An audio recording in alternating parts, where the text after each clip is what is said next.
Assalamualaikum warahmatullahi wabarakatuh. Selamat pagi, salam sejahtera bagi kita semua. Perkenalkan, kami dari kelompok 2, mata kuliah Hambatan Perilaku Anak dan Remaja Universitas Mercu Buana Yogyakarta. Pada kesempatan kali ini, kelompok kami akan membahas materi mengenai underachievement. Namun, sebelum itu perkenankan kami untuk memperkenalkan diri kami terlebih dahulu. 1. Siti Rahmayanti dengan NIM 1908-10365. 2.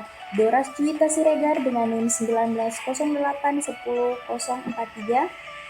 Yang ketiga, Ifa Hibatul Aziza dengan NIM 1908-10378. Yang keempat, Eva Vinci dengan NIM 1908-10100. Yang kelima, Vivi Aulia Puspitasari dengan NIM 1908-10102. Yang keenam, Siti Padilla Ode Aru dengan NIM 1908-10109. Yang ketujuh, Siti Nurhaliza Ubino dengan NIM 1908-10118. Yang kedelapan, Ana Made Maria dengan NIM 1908-10104. Baik, langsung saja kita masuk ke materi. Apa sih underachievement itu? Baik, kita masuk ke definisi underachievement. Apa sih underachievement itu? Underachievement merupakan suatu kesenjangan yang signifikan antara prestasi dengan potensi intelijensi anak yang diukur berdasarkan tes intelijensi terstandarisasi. Anak dengan underachiever memiliki karakteristik yang berbeda-beda. Salah satunya adalah karena potensi bakatnya. Dalam pendidikan, anak underachievement memiliki kesulitan belajar yang dialami anak. Oleh karena itu, perlu adanya pemahaman tentang karakteristik dan faktor-faktor yang mempengaruhi sehingga anak bisa diidentifikasi sebagai underachiever. Menurut Peterson dan Colangelo, kasus underachievement lebih banyak dialami oleh anak laki-laki daripada anak perempuan. Walaupun lebih banyak terjadi pada anak laki-laki, anak perempuan juga bisa berpotensi besar menjadi underachiever. Menurut Marisano dan Shore, menyatakan bahwa pola perilaku underachievement menimbulkan kerugian bagi anak yang gagal mencapai potensi diri secara penuh. Prestasi belajar yang diperoleh secara nyata berada di bawah standar minimal yang seharusnya dicapai dengan tingkat IQ tertentu. Underachiever lebih senang melakukan kegiatan sendiri daripada berkelompok. Underachiever menunjukkan karakter pribadi yang cenderung perfeksionis, terlalu sensitif, kurang percaya diri, dan kurang berminat terhadap aktivitas sosial. Anak dengan underachiever kurang menunjukkan sikap minat yang berkaitan dengan sekolah, tugas, maupun kedisiplinan. Underachievement menurut ahli Chaplin menyatakan bahwa underachievement atau prestasi di bawah kadar adalah prestasi yang tidak mencapai sifat-sifat seperti yang dikehendaki oleh tingkat bakat individu yang bersangkutan. Ri menyatakan bahwa ketika anak tidak menunjukkan potensi diri, maka ia termasuk underachiever. Harris dan M. Simoch mendefinisikan underachievement sebagai kesenjangan akut antara potensi prestasi expect achievement dan prestasi yang diraih atau actual achievement. Kesenjangan antara potensi dan prestasi bukan merupakan hasil diagnosa kesulitan belajar atau learning disability yang terjadi secara menetap pada periode yang panjang. Sedangkan menurut Davis Rim dalam Munandar, underachievement atau berprestasi di bawah kemampuan ialah jika ada ketidaksesuaian antara prestasi sebagaimana nyata dari tes intelijensi, prestasi atau kreativitas, atau dari data observasi, di mana tingkat prestasi sekolah nyata lebih rendah daripada tingkat kemampuan anak. Ciri-ciri atau karakteristik underachiever.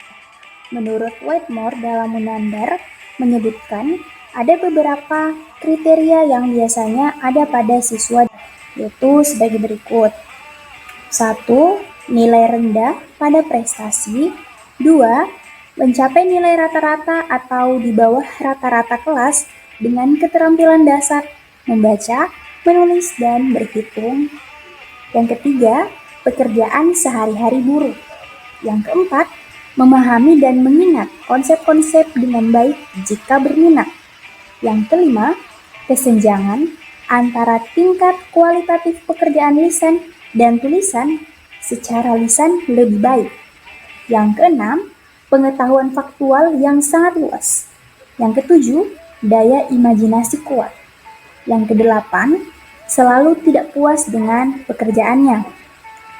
Yang kesembilan, kecenderungan perfeksionisme dan mengkritik diri sendiri, menghindari kegiatan baru seperti untuk menghindari kinerja yang tidak sempurna.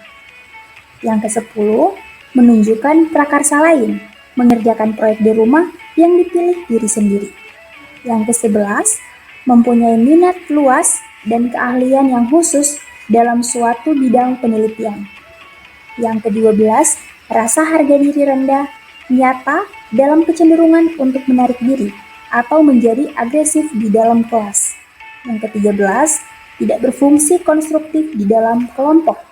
Yang ke-14, menunjukkan kepekaan dalam persepsi terhadap diri sendiri, orang lain, dan hidup pada umumnya. Yang ke-15, menetapkan tujuan yang tidak realistis untuk dirinya sendiri, terlalu tinggi ataupun terlalu rendah. 16, tidak menyukai pekerjaan yang praktis. Yang ke-17, tidak mampu memusatkan perhatian dan berkonsentrasi pada tugas-tugas. Yang ke-18, mempunyai sikap negatif terhadap sekolah. Yang ke-19, menolak upaya guru untuk memotivasi atau mendisiplinkan perilaku di dalam kelas. Dan yang ke-20, mengalami kesulitan dalam berhubungan dengan teman sebaya, kurang dalam mempertahankan persahabatan. Adapun faktor-faktor penyebab underachievement yaitu 1. Keluarga. Keluarga menjadi salah satu faktor penyebab underachievement. Misalnya, kurangnya sikap positif orang tua terhadap prestasi anak. Orang tua terlalu dominan dalam belajar anak. Kurangnya perhatian, dukungan dan kesiapan orang tua untuk membantu anak dalam belajar di rumah. Yang kedua, kondisi fisik. Menurut Semiawa, faktor penyebab underachievement salah satunya yaitu kondisi fisik. Misalnya, anak yang mengalami sakit, adanya gangguan pendengaran, gangguan penglihatan, atau ada cacat fisik. Hal-hal tersebut memungkinkan akan mengganggu proses belajar anak. Yang ketiga, kondisi psikis. Beberapa ahli mengungkapkan pendapat mengenai kondisi psikis yang rentan menjadi penyebab underachiever. Yang keempat, sekolah. Misalnya cara pengajaran, materi-materi dan ukuran-ukuran keberhasilan, serta kemampuan guru dapat menyebabkan anak mengalami underachiever. Yang kelima, teman sebaya. Teman sebaya, siswa berbakat merupakan salah satu penyebab underachiever. Ketika berteman dengan anak-anak yang kurang memperhatikan prestasi, maka akan membuat siswa juga malas belajar. Hal ini dilatar belakangi oleh adanya ketakutan ditinggalkan teman. Dan yang keenam, masyarakat. Menurut Hawandi, adanya harapan dari lingkungan sekitar yang menuntut anak berbakat harus memiliki prestasi yang baik dalam segala bidang. Akan tetapi, hal tersebut justru membuat anak terbebani. Akibatnya, anak berbakat yang seharusnya mampu menunjukkan prestasi dengan tingkat kecerdasan justru menunjukkan hal yang sebaliknya. Baik, kita masuk ke contoh kasus underachievement. Adi merupakan salah satu siswa dari sekolah unggulan di Jakarta yang akan mengikuti tes minat dan bakat di LPT UI. Prestasi Adi di sekolah hanya mendapatkan nilai maksimal 70 pada satu mata pelajaran saja, yaitu komputer. Kemudian, hasil tes minat dan bakat menunjukkan bahwa Adi memiliki kecerdasan di atas rata-rata, sehingga orang tuanya menghubungi pihak LPT UI untuk meminta waktu konseling. Kedua orang tua Adi menjelaskan kepada psikolog bahwa Adi tidak pernah belajar di rumah, karena Adi merasa waktu belajar di sekolah sudah cukup. Adapun ciri-ciri Adi mengalami underachiever. Yang pertama, di sekolah ia kurang berani tampil, meski ia sebenarnya memiliki kemampuan. Yang kedua, Adi lebih suka menyendiri dan tidak mau bergaul. Yang ketiga, Adi lebih memilih diam di rumah pada saat liburan. Dan yang keempat, Adi lebih memilih membaca komik atau bermain PlayStation daripada belajar di rumah. Perilaku ini mencerminkan sikap pasif-agresif sebagai penolakan terhadap perintah dari orang tuanya. Sehingga Adi lebih suka malas-malasan saat orang tuanya mengajak untuk mengikuti kegiatan di luar rumah. Oleh sebab itu, Adi tidak memiliki teman dekat saat di sekolah maupun di luar rumah.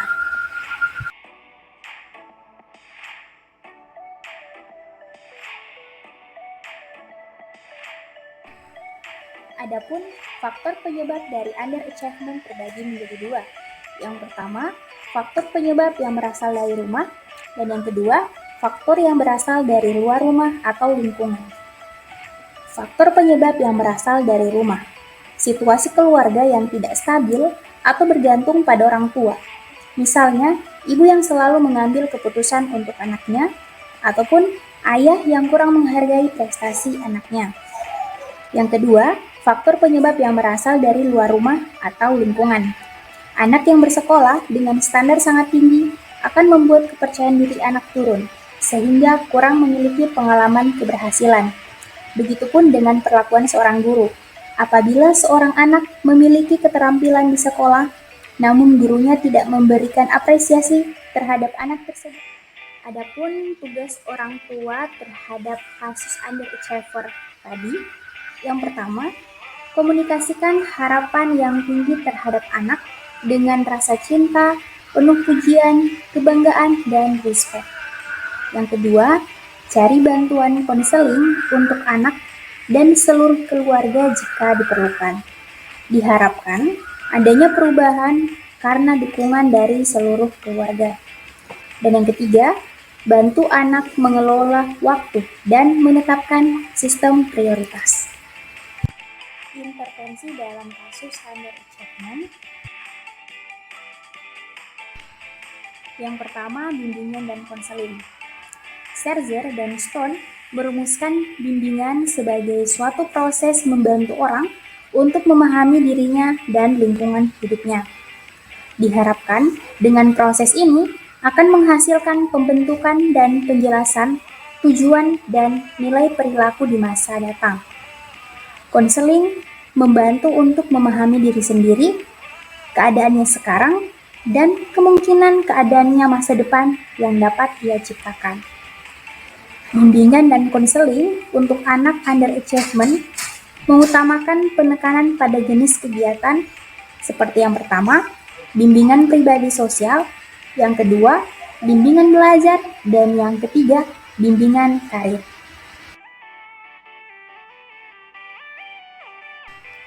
Adapun tugas yang dilakukan oleh konselor dalam menangani anak-anak dengan underachievement. Yang pertama, treating the learning environment. Dan yang kedua, respon terhadap kebutuhan anak.